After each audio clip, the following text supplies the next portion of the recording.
నమస్కారం, నేను గాయత్రి. ముందుగా ప్రైమ్ 9 న్యూస్ ప్రేక్షకులందరికీ మహాశివరాత్రి శుభాకాంక్షలు.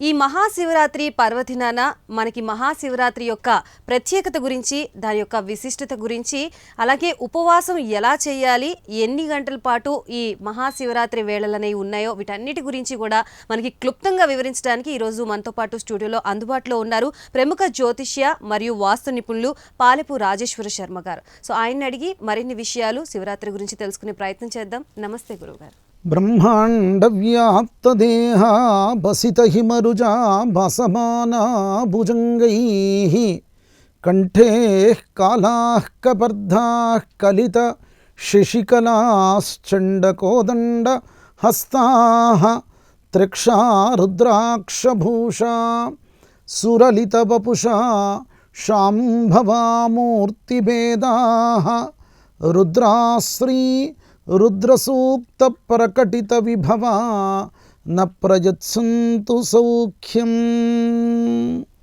శ్రీ గురుభ్యో నమః. మహాశివరాత్రి పేరులోనే ఉంది. శివరాత్రులు, మహాశివరాత్రులు అంటే శివరాత్రులు వేరు, మహాశివరాత్రి వేరు అని.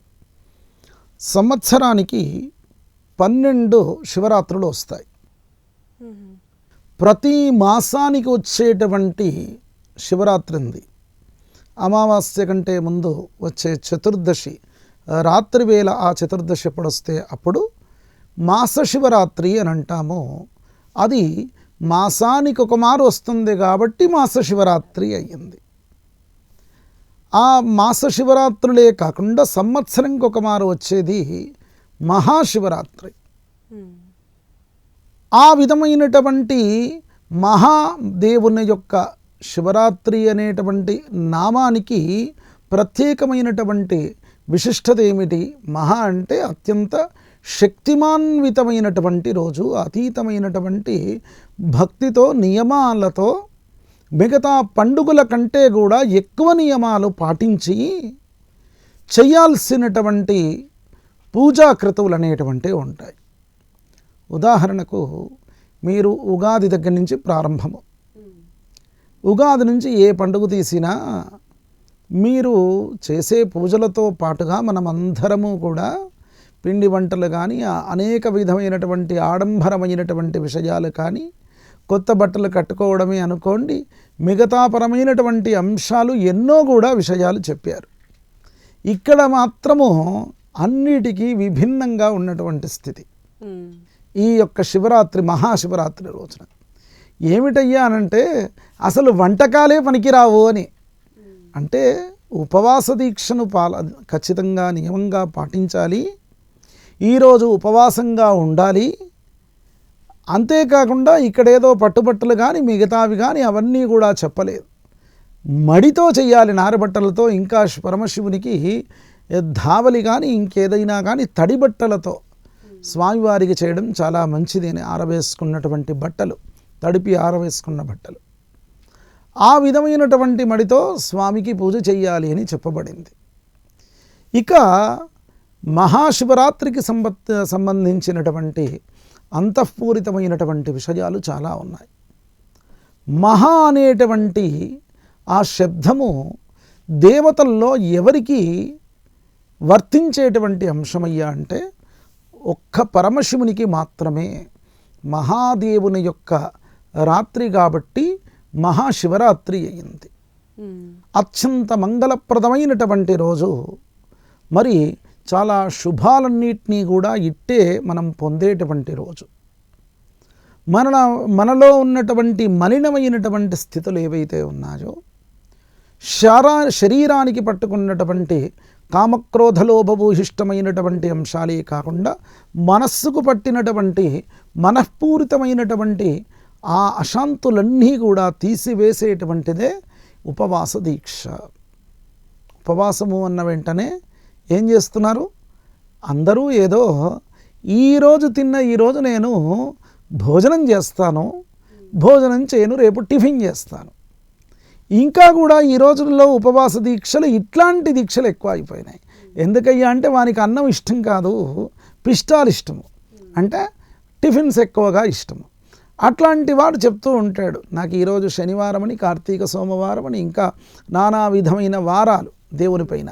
దేవునికి వెళ్ళి నమస్కారం చేసుకునేది లేదు ఇక. వారు ఏ దేవాలయానికి వెళ్ళరు, నమస్కారం చేసుకోరు, ఏ పూజ లేదు, ఏ క్రతువు లేదు. ఏమిటయ్యా అంటే ఏదో ఉదయం పూట భోజనం, రాత్రి టిఫిన్ అంటాడు, ఇంకా పైగా చెప్పుకుంటాడు వాడు.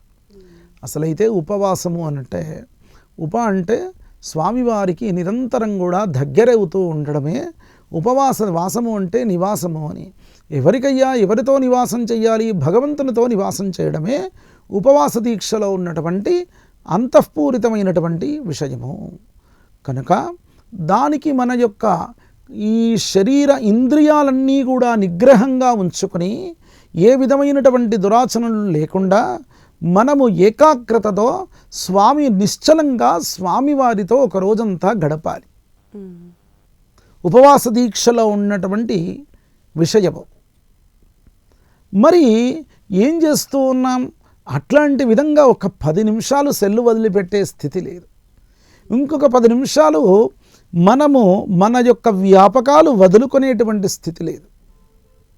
ఒక్క ఆహారం, అట్లాంటి ఆహారాన్ని కూడా నియమతుల్యంగా అనేటువంటిది వాళ్ళు అనుకున్న నియమమే, శాస్త్రబద్ధంగా ఉన్నటువంటి నియమాలు కావు. ఒక్క 10 నిమిషాలు ఉపవాసం ఉంటే టీలు కానీ కాఫీలు కానీ ఎన్నో ఉపచారపూరితమైన విషయాలు చాలా కావాలి. అట్లాంటివన్నీ కూడా తీసుకుంటూ నిత్య జీవితాన్ని ఎట్లా అయితే గడిపావో ఈ ఉపవాస దీక్షలో అట్లాగే కాలం గడిపితే మనకు ఆ దీక్ష ఫలితం అనేటువంటిది ఉండదు. నిత్యము మనకున్నటువంటి వ్యసనాలు వదిలిపెట్టాలి. ఆ విధంగానే కాకుండా మన శరీరం అనేటువంటిది భగవంతునితో మమేకం కావడానికి, సాత్వికమైనటువంటి బుద్ధి ఏర్పడడానికి సాత్వికమైన ఆహారం కానీ, ఆ యొక్క సాత్వికమైనటువంటి మనస్సును సాత్వికంగా చేసుకుని ఆ పరమాత్మునితో మమేకం అవ్వడం ఇక్కడ. కనుక ఆ విధమైనటువంటి విధానంతో కావాలి అని అనుకుంటే అడ్డమైన పదార్థాలన్నీ కూడా భుజించి మనము అక్కడ పూజ దగ్గర కూర్చొని ఇంకేదో నేను భగవంతునితో ఉంటానంటే మన శరీరం మనకు సహకరించదు కదా. కనుక ఆ విధమైనటువంటి పదార్థాలు ఏవైతే ఉన్నాయో ఇక్కడ వర్జితం చెయ్యాలి అని అందుగురించి చెప్తూ ఉంది ఈ ఉపవాస దీక్షలో ఉన్నటువంటి అంతరార్థం. ఇక మహాశివరాత్రికి అనేక విధమైనటువంటి లింగ పురాణం అనేటువంటిది ఉంది. అష్టాదశ పురాణాల్లో చాలా గొప్పనైనటువంటి పురాణం. ఒక్కొక్క అక్షరం పైన ఒక్కొక్క పురాణం అనేటువంటిది వస్తుంది. మద్వయం భద్వయం చైవ భ్రత్రయం వచతుష్టయం అనాపలింగ కోస్కాని పురాణాన్ని పృథక్ పృథక్ అని. అంటే ఒక్కొక్క అక్షరం పైన ఒక్కొక్క పురాణం వస్తూ ఉండే. మా అంటే మత్స్య పురాణం అని అక్కడి నుంచి ప్రారంభము. ఇక్కడ అంటే లింగ పురాణం అని అష్టాదశ పురాణాల్లో శ్రేష్టమైనటువంటి పురాణం. ఈ లింగ పురాణంలో స్వామివారి యొక్క ఈ లింగోద్భవ కాలము అని అంటాం. అత్యంత శ్రేష్టమైనటువంటి కాలము ఈ మహాశివరాత్రి రోజు. ఆ శివరాత్రి రోజు పరమశివుడు మహాదేవునిగా అవతారమెత్తినటువంటి రోజు, తన యొక్క శక్తిని చతుర్దశ భువనాలకు సాటింపచేసినటువంటి రోజు. త్రిమూర్తులకు పోటీ అవుతూ ఉన్న సందర్భంలో నేను గొప్ప అని ఒక్కరికొకరు వారికి వారే పోటీ పెట్టుకుని ఎవరికి వారే ప్రకటించుకున్నారు. నేనే గొప్ప అని. లేదు అని విష్ణుమూర్తి నేదు గొప్ప అంటే శివుడు చివరికి అంటాడు, నా యొక్క లింగానికి అంతిమాన్ని మీరు తీసుకురండి, చూస్తే నాకంటే మీరందరూ గొప్పవారే అని పరీక్ష పెట్టారు. ఇక ఆ విధమైనటువంటి పరీక్ష పెడితే ఈయన యొక్క లింగం, ఆయన పరమాణువుగా ఉన్నటువంటి లింగం ఎంతవరకు మారుతుందంటే చతుర్దశ భువనాలన్నీ కూడా బ్రహ్మాండ వ్యాప్తదేహ భసిత హిమరుజా బాసమానా భుజంగై, నా 14 లోకాలకు ఆ యొక్క లింగం అనేటువంటిది మొత్తం ఎక్కడ చూసినా కానీ శివలింగమే కనపడిపోతుంది. దానికి ఆది తెలియదు, అంత్యము తెలియదు. ఇక విష్ణుమూర్తి లింగాన్ని చూశాడు. ఇక ఈ యొక్క అద్భుతమైనటువంటి శక్తిని మనం తట్టుకోవడం చాలా కష్టం. ఇంకేదో చాలా ట్రిక్స్ ప్లే చేస్తేనే కానీ ఇక్కడ మనము గొప్పవారుగా నాటకం ఆడాలి ఇక అనేటువంటి ఉద్దేశంతో ఇక ఇది కాదు అని ఈ పరమేశ్వరుణ్ణి అంతిమం చూడడం, ఆయన కంటే గొప్పవారిగా మనము ప్రూఫ్ చేసుకోవడం అనేటువంటిది చాలా కష్టం. కనుక ఈయన యొక్క శక్తి కంటే నా శక్తి గొప్పది అనేటువంటి విధంగా ఇక చిన్న ఏ విధంగా అబద్ధంగా ఒక సాక్షిభూతాన్ని తీసుకొస్తాడు విష్ణుమూర్తి. శివలింగం యొక్క అంతిమాన్ని చూశాను నేను అని. ఏవయ్యా అంటే ఎద్దు, ఉమ్మెంత పువ్వు, మారేడు పత్రి కూడా చెప్పింది అని. అంటే శివలింగాన్ని అంతిమమే తెలవనటువంటి శివలింగాన్ని నీ యొక్క అంతిమం ఈ ఏవైతే వృక్షరాజాలు ఉన్నాయో ఆ విధంగానే ఇక్కడ వృషభం ఉందో అవి చూశాజని విష్ణుమూర్తి అందరిలో చెప్పాడు శివునితో. శివుడు అనుకున్నాడు ఆయన యొక్క లింగాకారం విషయం ఆయనకు తెలియదా, ఆయన యొక్క శక్తి అన్నట్టు. ఇక్కడ చతుర్దశ భువనాలన్నీ కూడా మొత్తం శివలీలా తత్వమైనటువంటిదే. ఆ శివుడు లేనటువంటిది ఎట్లాంటి చరాచర భూమంతయు కూడా ఎక్కడ కూడా శివతత్వం లేనటువంటిది ఉండదు. కనుకనే కళ్యాణభూతుడైనటువంటి ఆ యొక్క శివుణ్ణి, అద్భుతమైన శివలింగాన్ని అంతిమం చూశామని అబద్ధమాడారు కదా, మీరు ఎట్లాంటి పూజకు పనికిరారు అని ఆ యొక్క వృషభాన్ని, ఉమ్మెంత పువ్వును, మారేడు పత్రిని వాటన్నిటినీ కూడా శపిస్తాడు పరమశివుడు. ఇక అవి దేనికి ఉపయోగపడవు. కానీ ఆ రోజు నుండి అవి శపించిన తర్వాత అవి శివుని గురించి తపస్సు చేసి శివుణ్ణి మెప్పించి, ఎట్లా అయ్యా మనకు ఈ జీవిత అంతరార్థం అనేటువంటిదే ఉండదు, పుట్టి లాభమే ఉంది, మీకు ఉపయోగపడింది అని అంటే మీరెవరికో కాదు నాకే ఉపయోగపడతారని శివునికి ఉమ్మెంత పూలతో పూజ చేస్తే, మారేడు పత్రితో పూజ చేస్తే చాలా శ్రేష్టము, స్వామివారు సంతుష్టుడవుతాడు. నేను సంతుష్టుడై ఎవరైతే పూజ చేస్తారో వారికి సకల శుభాలు కలిగిస్తాను అని చెప్పాడు, వరం ఇచ్చారు. అట్లాగే వృషభం ఎద్దుకు కూడా నిన్ను నేనే వాహనంగా తీసుకుంటానని వరం ఇచ్చాడు. ఇక్కడ అయిపోయింది వీరి యొక్క కథ. ఇక మిగిలింది ఏమిటి? ఎవరయ్యా అబద్ధమాడింది? విష్ణుమూర్తి అబద్ధమాడాడు. కనుక విష్ణుమూర్తి ఏం చేశాడంటే ఈ యొక్క శివలింగాన్ని లింగోద్భవ కాలంలో ఎప్పుడైతే శివరాత్రి రోజు అర్ధరాత్రి తన యొక్క మహిమను చూపెట్టాడో ఆ క్షమాపణ వేడుకొని శివుని యొక్క శక్తి అయినటువంటి లింగానికి సాక్షాత్తు విష్ణుమూర్తే వచ్చేసి పూజలు చేశాడు. కనుక సహస్ర మారేడు దళాలతో పూజలు చేస్తాడు ఆయన. కనుక ఈ విధంగా శివుని యొక్క ఆరాధన ఎందుకు మహాశివుడు అనేటువంటిది దేవతల్లో అత్యంత శక్తి కలిగిన వారు కాబట్టి మహా అనేటువంటి శబ్దం ఈయనకే వర్తించింది. మహాదేవుడు అనే శబ్దం కూడా దేవతల్లో గొప్పవారు కాబట్టి, అత్యంత శక్తి కలిగినటువంటి వారు కాబట్టి మహాదేవుడు అనేటువంటి పేరు వచ్చింది. ఇక లింగాకారానికే పూజ చేయడం శ్రేష్టమా అని అడిగారు. లింగాకారమే శ్రేష్టము. ఎందుకు అనంటే బ్రహ్మ యొక్క ఆయనకు శాపం అనేటువంటిది ఉంటుంది. బ్రహ్మ పంచముఖాలు ఉంటాయి, చాలామందికి తెలియదు. చతుర్ముఖ బ్రహ్మ అనుకుంటారు, అంటే బ్రహ్మకు 4 ముఖాలు ఉన్నాయి అనుకుంటారు. 5వ ముఖం కూడా ఊర్ధ్వముఖంగా ఉంటుంది. శివపార్వతుల యొక్క పరిణయం చేసే ముందు బ్రహ్మదేవుడు పార్వతిని చూస్తూ ఉన్నాడని పురోహితునిగా పిలిస్తే ఇంకేదో ఈయన వేరే విధమైనటువంటి వేషాలు వేస్తున్నాడని తన యొక్క బ్రహ్మదేవుని యొక్క శిరస్సును తీసేస్తాడు. అది వెళ్ళి బ్రహ్మకపాలంలో పడింది ఇప్పుడు. కనుక ఆ బ్రహ్మదేవుని యొక్క శిరస్సు ఎప్పుడైతే తీశాడో ఆయనను శపిస్తాడు, నువ్వు ఏ యొక్క పూజలకు పనికిరావు అని. శివునికి పూజలు చేయకుంటే ఎట్లాంటి యజ్ఞయాగాదులు కానీ చిన్న పూజలు కానీ ఏ క్రతువులు కూడా శివునికి పూజ చేసుకుంటే ఉండదు. శివునికి పూజ చేయకుంటే అంతా అమంగళకరమైనటువంటి విషయమే. శివుడంటేనే మంగళం. కనుకనే ఆ విధమైనటువంటి శివునికి ఆరాధన చేయకుంటే కష్టమని దేవతలందరూ కూడా బ్రహ్మదేవుణ్ణి వేడుకుంటే శివుని యొక్క నన్ను ఏదైతే శిరచ్ఛేదన చేసినటువంటి ఆకారం ఉందో ఆ ఆకారానికి పూజ చేయడం పనికిరాదు, కానీ లింగాకారంగా ఆయనకు చేయడం శ్రేష్టము అనే విషయంగా చెప్పారు. బ్రహ్మాది దేవతలు ఎప్పుడైతే ఆ యొక్క శివునికి లింగాకారంగా పూజ చేస్తే అత్యంత శ్రేష్టము అని చెప్పారో ఆ విధంగానే ఈ పూజలన్నీ కూడా చేస్తూ ఉండడము, అప్పటి నుండి ప్రతి వారికి కూడా దానిలో ఒక అంతఃపూరితమైనటువంటి ఆచారం అనేటువంటిది ఏర్పడింది. శివతత్వము ఇంకా కూడా చాలా గొప్పనైనటువంటిది. భగవత్తత్పరుడైనటువంటి వాడు భగవానుడు. కనుకనే ఈ పరమేశ్వరుడు అత్యంత తేజోమూర్తి కాకుండా చాలా సున్నితమైనటువంటి వాడు. అంటే భస్మాసురుని లాంటి వారికి కూడా తన యొక్క శిరస్సుపైనే చేతి పెట్టి తనను కూడా భస్మం చేసేటువంటి ఆ యొక్క దుష్టుడైన రాక్షసునికి కూడా వరాలు ఇచ్చినటువంటి పరమాత్ముడు చాలా గొప్పవాడు. అట్లాంటి ఆ యొక్క మంగళప్రదమైనటువంటి ఈశ్వరుడు ఇంకెవరూ కూడా లేరని. గురుగారు, దేవతారాధన అనేటువంటిది ఉదయం పూట మాత్రమే చేస్తూ ఉంటాం మనం చాలామంది దేవుళ్ళకి. కానీ ఈ శివరాత్రి వేళ మనం రాత్రి పూట పూజలు చేస్తూ ఉంటాము. దాని గురించి వివరించి. బాగా అడిగారు. ఇప్పుడు మీకు లింగోద్భవ కాలము అని అన్నాము.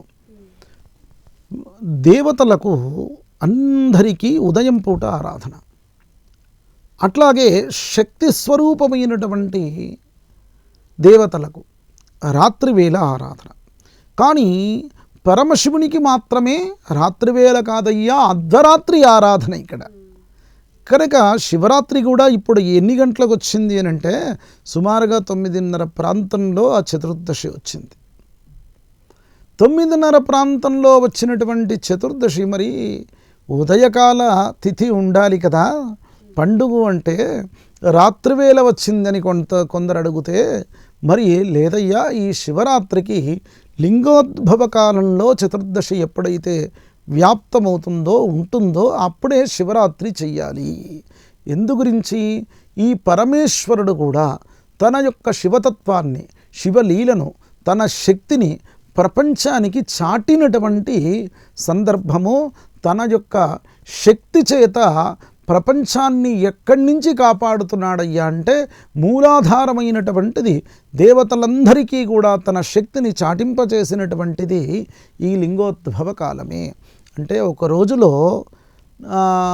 ఉదయము రాత్రి వేళలు, ఉదయము అయితే పగటి వేళ, రాత్రి వేళ 12 గంటలు 12 గంటలు, రాత్రి వేళ 12 గంటలు కదా.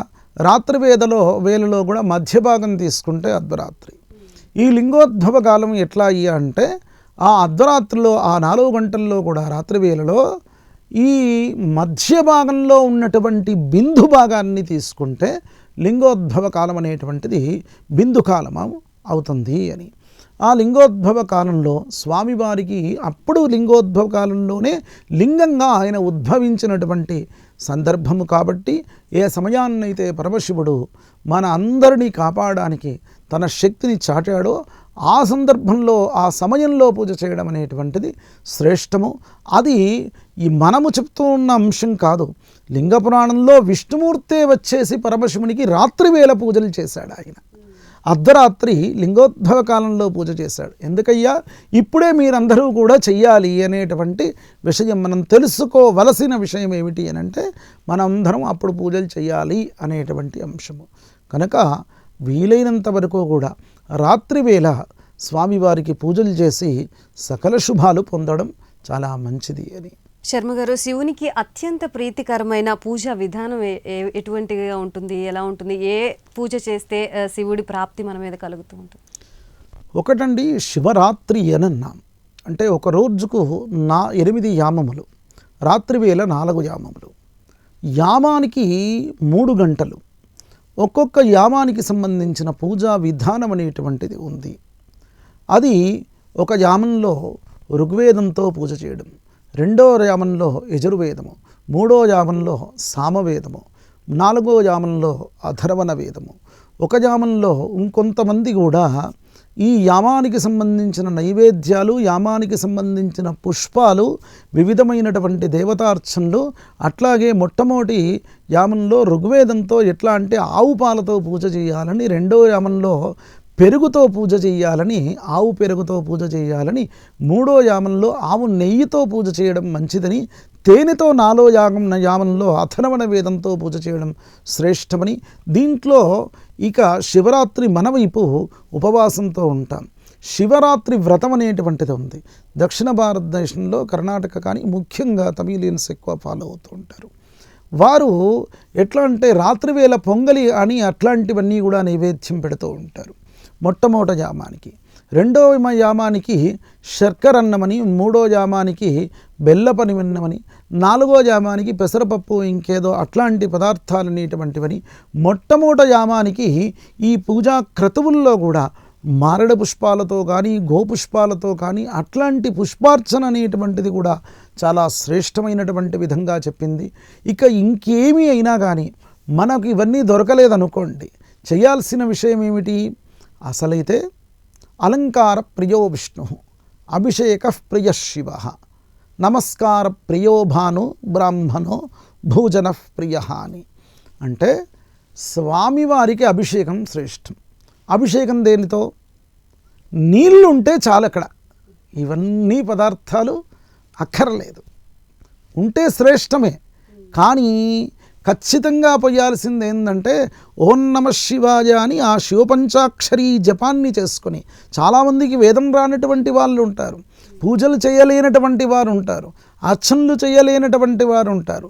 వారందరూ అడుగుతూ ఉన్నారు, ఎట్లా అయ్యా మా ఈ శివార్చన ఎట్లా చేసుకునేది, శివరాత్రి ఫలితాన్ని ఎట్లా పొందాలి అయ్యా అంటే, ఆ శివ పంచాక్షరీ జపాన్ని చేసుకుని మీరు 11 మార్లు జపం చేసి ఆ ధారగా స్వామివారి లింగం పైన నీళ్లు పోస్తే చాలయ్యా, మీకు శివుడు సంతుష్టుడై సకల విధమైన వరాలనిస్తాడు అని. కనుక శివాభిషేకం అనేటువంటిది, శివుడు చాలా అమృత స్వరూపుడు. ఎట్లా చేసినా చాలు, ఇంకేదో వస్తువులు తీసుకురావాల్సిన అక్కర్లేదు. విష్ణుమూర్తికి పీతాంబరాలు, మిగతా ఇంకేదో పట్టుపంచలని, నానా విధమైనటువంటి భక్షభోజ్య నైవేద్యాలనేటువంటివి ఇక్కడ అక్కర్లేదయ్యా. మీకే ఖర్చు కూడా ఉండదు, ఏ నియమాలు ఉండవు, ఏమీ ఉండవు. మీకు ఇంకేదో ఇక భక్షభోజ్య నైవేద్యాలు వండడాల్సిన అక్కర కూడా లేదు. మీ స్త్రీలకు కూడా రెస్టేనయ్యా ఈరోజు. కనుక స్వామికి నీళ్లు పోస్తే చాలు మీరు అనేటువంటివి. దాని ద్వారానే స్వామి చాలా మంచి సత్ఫలితాలను మనకిస్తాడు. ఇంకా గురుగారు, శివరాత్రి రోజు అందరూ జాగారం చేస్తూ ఉంటారు. ఈ జాగారం ఎందుకు చేస్తూ ఉంటారు? లేకపోతే జాగారం చెయ్యాలి అని అనుకున్న వాళ్ళు ఎటువంటి నియమాలు పాటించాలి ఉదయం నుంచి? బాగా అడిగారు. జాగారము అనుకునే దానికి ఏం చేస్తూ ఉన్నారంటే, ఈ కాలంలో యవ్వనులకైతే చెప్పాల్సిన అంశము, రాత్రి వేళ జాగరణ ఉంటామండి మేము అని. వాడు ఉదయం 11-12 గంటలకో లేస్తాడు. వాడు అంటే వాడు రాత్రంతా మేలుకొని ఉండాలని పగలంతా పడుకుంటాడు. ఇంకేదో వాడు ఉదయం పూట కాకుండా మధ్యాహ్నం రాత్రి వేళ మాదిరిగా ఒక 5-6 గంటలు మధ్యాహ్నమే పడుకుంటాడు.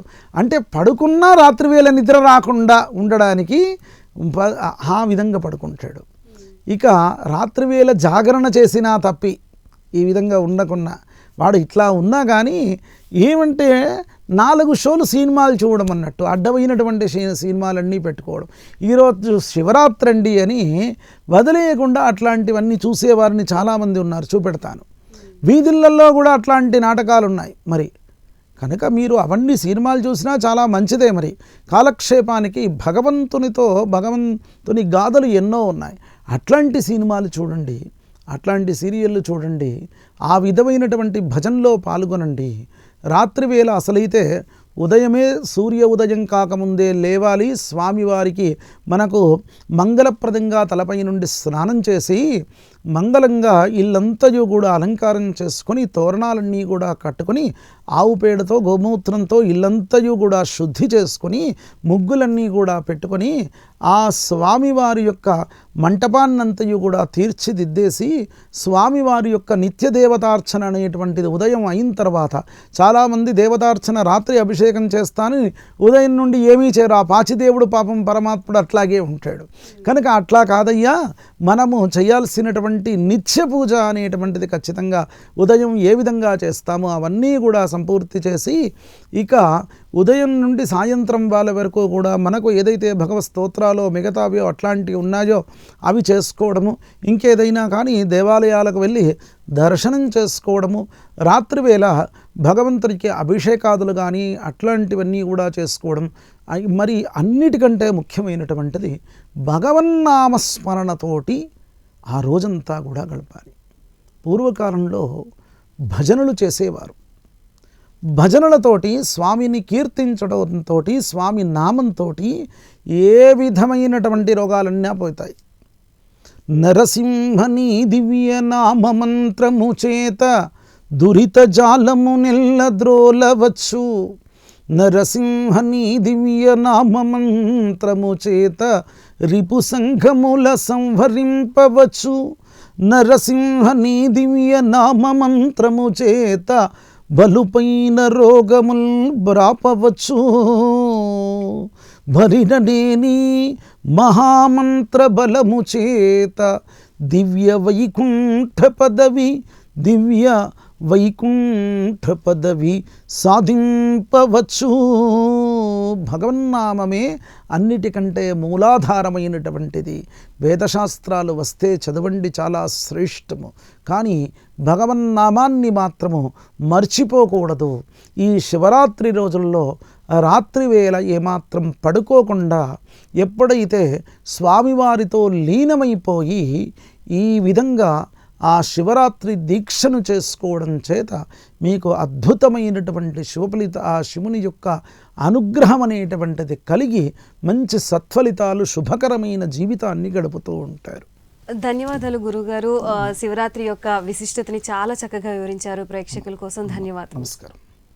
సో చూశారు కదా, మహాశివరాత్రి ప్రత్యేక కార్యక్రమం ఎంత బాగా విశిష్టత గురించి మన శర్మ గారు ఎక్స్ప్లెయిన్ చేశారో, అలాగే మరొకసారి ప్రైమ్9 న్యూస్ ప్రేక్షకులందరికీ కూడా మహాశివరాత్రి శుభాకాంక్షలు. మరొక కార్యక్రమంతో మళ్ళీ కలుద్దాం. అంతవరకు సెలవు. నమస్కారం.